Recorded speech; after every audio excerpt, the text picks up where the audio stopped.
Tudo bem, pessoal? Vou explicar para vocês aqui o nosso próximo conteúdo é figuras de pensamento, figura de linguagem, figura de pensamento.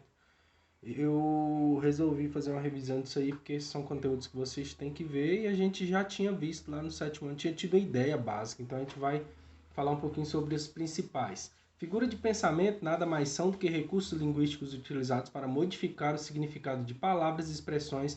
Cada tipo de figura de pensamento altera de forma diferente o sentido de determinada expressão, palavra, sendo assim uma ferramenta muito usada tanto na linguagem escrita quanto na oral. Tipos de figura de pensamento. Há várias figuras de pensamento. Confira abaixo algumas. A primeira delas é a ironia. Ironia é uma figura de pensamento caracterizada por causar efeito de sentido oposto, ou seja, utilizamos essa expressão o tempo todo no dia a dia, né? Por exemplo, João não estava com fome. Ele almoçou 2 vezes. Isso é uma ironia, gente. Fale mais alto, por favor, não estou te ouvindo. Quer dizer, isso é uma ironia. Ironia é aquela coisa que a gente usa no dia a dia, aquela figura de pensamento caracterizada por causar um efeito oposto, efeito contrário. Certo? A próxima figura que a gente vai ver é a antítese, tá na tela aí. Antítese, meu celular tá doido. Antítese é a combinação de sentidos contrários por meio de um jogo de palavras opostas. Palavras opostas, cuidado para não confundir. Por exemplo, luz e escuridão, sombra e luz. Por exemplo, conhecimento é a luz que paira na escuridão. Silêncio das autoridades acerca do crime é ensurdecedor. Isso a gente chama de antítese. Antítese é branco e preto.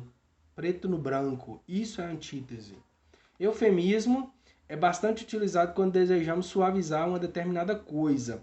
O eufemismo é uma figura de linguagem quando eu troco uma palavra mais agressiva por uma mais simples. Por exemplo, olha o exemplo aí. A professora disse que seus alunos são desprovidos de inteligência. Em vez de falar burro, ela falou desprovido de inteligência. Isso é eufemismo. Eu coloco uma suavidade nas palavras, mas o que eu quero dizer é extremamente grosseiro. Ela não mentiu para nós, apenas faltou com a verdade. Quer dizer, ela mentiu, ela não faltou com a verdade, ela não mentiu nada, ela mentiu sim.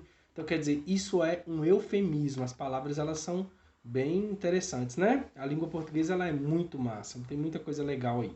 Personificação, também conhecida como prosopopeia, é uma figura de pensamento que se relaciona às características humanas com as de animais ou objetos.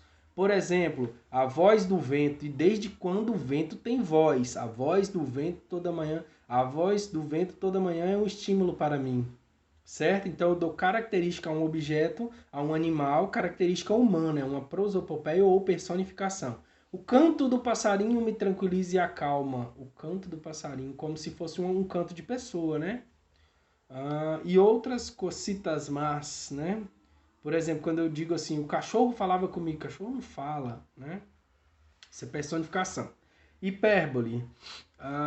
Hipérbole é bem conhecida porque é uma das figuras que a gente conhece como uma figura de exagero. Ela é caracterizada pelo exagero. Olha só, fiquei tanto tempo sem comer que estou com uma fome de leão. É verdade isso, gente? Claro que não.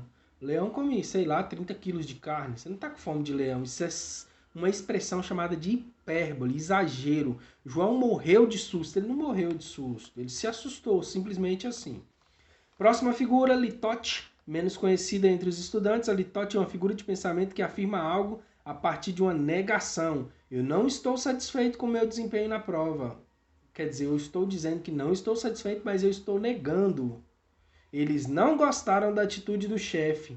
Quer dizer, eu estou afirmando que não gostei, mas eu estou negando ao mesmo tempo. É meio confuso, mas é uma figura de linguagem interessante, não é? Bem bacana essa aí, litote. Paradoxo é uma figura bem parecida com a outra que a gente viu lá atrás, só que a de lá era imagem e essa daqui é ideia. Paradoxo é um recurso que utiliza a oposição de ideias. Por exemplo, olha o exemplo aí. A liberdade que ele tinha na manhã nada mais era do que sua escravidão diária. Certo? Liberdade e escravidão. São duas ideias contrárias. Eu estudei tanto para a prova que estava dormindo acordado na metade dela. Dormir e acordar são ideias diferentes. Então, uma bem diferente da outra. Isso é um paradoxo. Cuidado para não confundir paradoxo com antítese, que antítese são palavras e paradoxos são ideias. Apóstrofe é um que você já conhece, é uma figura de linguagem muito utilizada, recurso bastante usado por escritores. O apóstrofe realça uma expressão ou ideia A partir da interpretação de sentimentos, pessoas ou objetos. Apóstrofe é a mesma coisa que vocativo. Lembra do vocativo que a gente viu? Chamamento é um apóstrofe. Olha só. Pai nosso que estás no céu, venha a nós o vosso reino. Esse Pai nosso que estás no céu aí é apóstrofe. Ó Maria, concebida sem pecado, rogai por nós que recorremos a... Isso é um apóstrofe. Apóstrofe é a mesma coisa que vocativo. A gente chama de apóstrofe também. Então, na língua portuguesa tem muitas palavras que têm nomes diferentes. Então, cuidado para não confundir, beleza? Vão olhando, revisando, que eu vou passar um exercício depois para vocês e pode ser que complique um pouquinho. Beleza? Um abraço, valeu!